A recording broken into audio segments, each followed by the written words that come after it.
अस्सलाम वालेकुम viewers, welcome to my YouTube channel Pak forces jobs.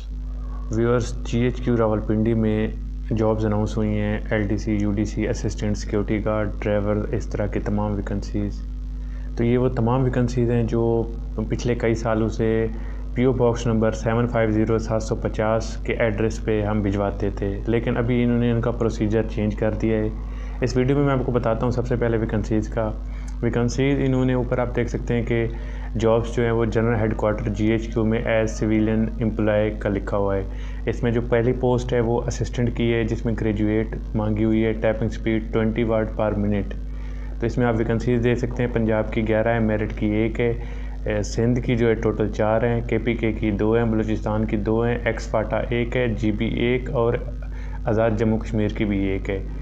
तो इसमें आपको ये कुछ पैरा लिखा हुआ है, selected candidate will have to undergo 6 weeks basic IT training. इसमें कंप्यूटर की ट्रेनिंग आपको एनआईटीबी के थ्रू करनी होगी। वो प्रोसीजर बाद का है, उसमें सिलेक्शन के बाद वो आप 2 साल के अंदर अंदर कर सकते हैं। इसके बाद स्टैटिस्टिकल असिस्टेंट की है, जिसमें ग्रेजुएट विद स्टैटिक्स और मैथ की जो है डिग्री मांगी गई सब्जेक्ट। इसकी 2 वैकेंसीज हैं। स्टेनोटाइपिस्ट की 11 पंजाब की हैं, 1 मेरिट की है, 4 सिंध की हैं। इसके अलावा जो 3 है वो केपीके की और बलूचिस्तान की भी 3 है।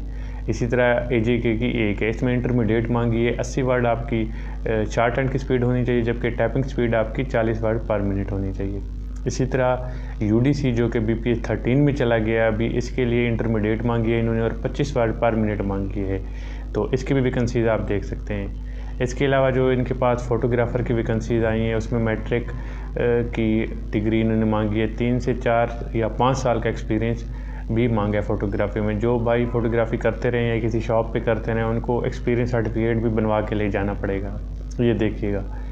इसके बाद टेक्नीशियन है नेटवर्किंग, जो लोग फाइबर पे काम कर चुके हैं या आईटी का काम जानते हैं, ये उनके लिए है, तो वो अप्लाई कर सकते हैं। डीएई कंप्यूटर टेक्नोलॉजी और इंफॉर्मेशन टेक्नोलॉजी होना चाहिए, लेकिन एक्सपीरियंस इन्होंने 2 साल का मांगा है, तो वो अप्लाई कर सकते हैं। इसके अलावा एक्स सर्विसमैन जो टेक्निकल आर्म्स के रिलेटिव हैं, तो वो इस पर अप्लाई कर सकते हैं। लाइब्रेरी असिस्टेंट बीपीएस 12 की है, 1 वैकेंसी है, सिंध वालों की है, तो इनके लिए बड़ा चांस है, इन पर सिलेक्शन हो जाएगी। इसी तरह एलडीसी की जो वैकेंसी है बीपीएस 11 में, इसकी वैकेंसी 10 पंजाब की है, 1 मेरिट की और बाकी आप देख सकते हैं। तो इसमें टाइपिंग स्पीड 30 वर्ड पर मिनट। इसमें भी आपको इसमें 3 वीक्स का आपको बेसिक आईटी कोर्स करना होगा, जो कि वो खुद करा लेगी गवर्नमेंट आपसे। ड्राफ्टमैन की वैकेंसीज़ हैं, 3 साल का डिप्लोमा ड्राफ्टमैनशिप में इन्होंने मांगा हुआ है। 2 वैकेंसीज़ हैं, तो मेरिट पे होंगे, मतलब कोई भी बंदा सेलेक्ट हो जाएगा किसी भी सूबे का, तो उसको वो मेरिट पे कर लेंगे।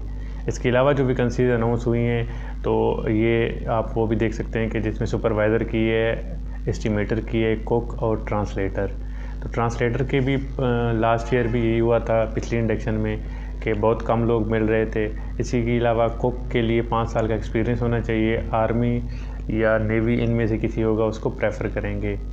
तो सुपरवाइज़र के लिए जो ये सुपरवाइज़र होता है, वो बेसिकली इनको जो ऑफिस वर्क होता है, जो इनके मेन गेट होते हैं, वहाँ पे जो काम कराते हैं सुपरवाइज़र का, तो वो इस तरह के सुपरवाइज़र कहते हैं। इसी तरह जो एस्टिमेटर है, उसके जो इंटरमीडिएट कॉमर्स मांगी हुई है, तो इनको एस्टिमेटर के प्रिंटिंग प्रेस के हवाले से मांग रहे हैं, तो इन्होंने कुछ पब्लिकेशन के हवाले से इसमें इनरोल कर रहे हैं बंदे। तो आप वो देख लें, आपको एक प्रिंटिंग प्रेस में होना चाहिए, किसी कार्ड शॉप में या न्यूज़पेपर प्रिंटिंग में इस तरह का एक्सपीरियंस हो, तो वो आपको प्रेफर करेंगे।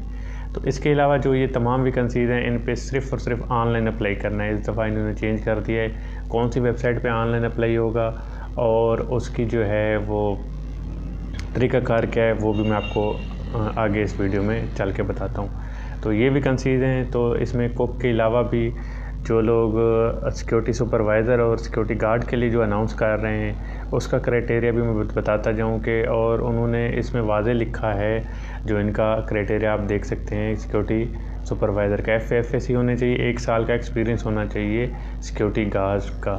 इसी तरह जो टेक्निकल है हाइड्रोलिक एक्सरे मशीन का, तो उसके पास 5 साल का एक्सपीरियंस होना चाहिए, जो हाइड्रोलिक मशीनों पे या एक्सरे मशीनों पे काम कर चुका है। टेक्नीशियन जो है वो इलेक्ट्रिकल इलेक्ट्रॉनिक्स के DAE डिप्लोमा होना चाहिए, या उस आर्मी से रिटायर्ड हो तो वो भी अप्लाई कर सकता है। 1 वैकेंसीज़ है। इसी तरह जो कैलीग्राफिस्ट है, जो कि आपको पता है कैलीग्राफी करनी होती है, तो बेसिकली इसमें पेंटिंग जॉब होगी कि पेंटिंग से ही कैलीग्राफी कुछ बोर्ड बनाने होते हैं जो GHQ में बनाने होते हैं, लगाने होते हैं, उसके लिए कैलीग्राफिस्ट आपको BPS7 में इनरोल कर रहे हैं। तो ये समझ लें वही लोग अप्लाई कर रहे हैं जिनकी कैलीग्राफी आती है, या एक तरह से जो पेंटर होते हैं तो वो इस पर अप्लाई कर सकते हैं, जो बाहर काम कर रहे होते हैं पेंटिंग, जो कि बहुत अभी कंप्यूटर जॉब्स आ गए हैं तो पेंटर बहुत कम रह गए हैं, तो इसलिए कैलीग्राफिक इसमें पेंटिंग जॉब्स के लिए आपको हायर करेंगे। तो ये इसमें तमाम वैकेंसीज थी। अभी इस पे एक और कन्फ्यूजन भी है कि ऑनलाइन अप्लाई करने के लिए इन्होंने एक और शर्त रख दी है कि आप ऑनलाइन अप्लाई, जो पहले लोग होते थे वो एक से ज़्यादा पोस्ट पे अप्लाई कर देते थे, UDC LDC, अभी इन्होंने सिर्फ एक पोस्ट के लिए मुख्तस कर दिया है कि ऑनलाइन एप्लीकेशन पे आप सिर्फ एक पोस्ट पे अप्लाई कर सकते हैं। 4th पैरा में आप देखें, candidate can apply for 1 post only, सिर्फ एक पोस्ट पे अप्लाई कर सकते हैं। amdte.rect.gov.pk पे आप ऑनलाइन अप्लाई कर सकते हैं, तो उसका भी आसान तरीक़ाकार है। तो कैंडिडेट को अपना जो है वही प्रोसीजर है जब जैसे पहले अप्लाई करते थे एप्लीकेशन फॉर्म, अभी उस पर तमाम डिटेल आपने इंटर करनी है। तो आपको फिर शॉर्ट लिस्टिंग के बाद ही आपको टेस्ट और इंटरव्यू के लिए बुलाया जाएगा। टेस्ट और इंटरव्यू एक ही दिन में होगा, तो ये मैं आपको बताना चाहूँगा। लेकिन जो इन्होंने एक और यहाँ पे लिखा हुआ है कि जो प्लेस ऑफ ड्यूटी है वो सिर्फ़ और सिर्फ रावलपिंडी या इस्लामाबाद में होगी, तो इसके अलावा कहीं नहीं होगी। बाद लोग समझते हैं कि कहीं और भी हो सकती है, किसी और सिटी में भी। इसी तरह जो लोग पहले से सर्विस कर रहे हैं, कॉन्ट्रैक्ट पे हैं या परमानेंट है, वो NOC लेके अप्लाई कर सकते हैं, लेकिन उनको NOC इंटरव्यू के टाइम प्रोवाइड करनी होगी। अभी सिर्फ वो फॉर्म में लिख दें, ऑनलाइन एप्लीकेशन फॉर्म में कि हम सर्व कर रहे हैं इस इदारे में, रेस्क्यू में सर्व कर रहे हैं या पुलिस में सर्व कर रहे हैं, वो मेंशन कर दें, और NOC का पूछेंगे तो ऑब्टेन का ऑप्शन पे आपने जो है वो क्लिक कर देना है। तो NOC आपने इंटरव्यू के टाइम लेके, यानी कि टेस्ट के टाइम आपको लेके जानी है। टेस्ट का पैटर्न भी मैं आपको समझा देता हूँ।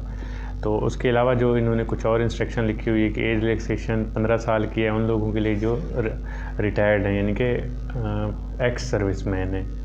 तो इसके अलावा ऑफिशियल वेबसाइट के अलावा वो कह रहे हैं कि आपको जो इस दफ़ा है तमाम डिटेल जो है आपको कॉल या उसके ज़रिए नहीं, बल्कि ऑफिशियल इनकी जो वेबसाइट है वहाँ पे प्रोवाइड किया जाएगा। तमाम कॉल लेटर आपकी एक ID टाइप बन जाएगी, वहाँ पे आपको कॉल लेटर मिल जाएगा, प्रिंट निकाल के आप इंटरव्यू देने जाएंगे, प्रिंट निकाल के आप टेस्ट दे देंगे। इसी तरह तमाम प्रोसीजर होगा। जबकि फ़ाइनल लेटर है जो वो आपको हार्ड में मौसूल होगा, वो ख़ुद भिजवाएंगे आपको। तो इसकी जो लास्ट डेट है वो 16 अक्टूबर है। 16 अक्टूबर से पहले अप्लाई कर सकते हैं। अभी इन्होंने जो टेस्ट सेंटर रख दिए हैं रावलपिंडी, लाहौर, कराची और कोयटा रख दिए, जबकि पहले रावलपिंडी के अलावा भी लाहौर में भी होता था, और इसके अलावा कराची के सेंटर हैदराबाद और सक्खर में भी थे, वो भी इन्होंने ख़त्म कर दिए, और कोयटा में भी इन्होंने एक ही रख दिया है। इसके अलावा पेशावर को इन्होंने ख़त्म करके रावलपिंडी में ही टेस्ट लिया जाएगा जो पेशावर या KPK के हैं। तो इसके कोई TD नहीं दिया जाएगा। इस पर ऑनलाइन अप्लाई करने का जो तरीका है वो बड़ा आसान है, लेकिन गलती करने के बाद आप दोबारा उसको एडिट नहीं कर सकते, ये ख्याल रखिएगा। ऑनलाइन अप्लाई करने से पहले आपने तमाम फॉर्म कंप्लीट पढ़ना है। अपना ख्याल रखिएगा। नेक्स्ट वीडियो में हाजिर होंगे। अल्लाह हाफ़िज़।